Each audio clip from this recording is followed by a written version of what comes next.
Je, unatambua ya kwamba kamera ya simu yako inaweza kutumika kwa ajili ya kutesti ikiwa remote yako ya TV au radio inafanya kazi au haifanyi kazi?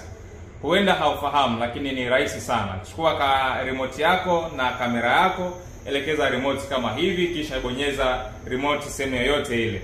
Kama remote ni nzima, itawaka indicator kuashiria kwamba inafanya kazi. Kama sio nzima, haitaka chochote. Kama hii remote yangu mimi ni nzima na inaonyesha indicator pale kama unavyoona.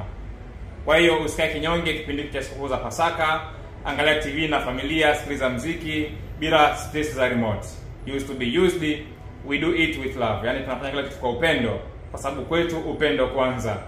Kutoka hapa Used to be used, tunakutakia sherehe njema za Pasaka wewe na wapendwa wako wote. Sherehekea na shangilia, Kristo amefufuka. Haleluya, haleluya. Uwe na siku njema. Enjoy.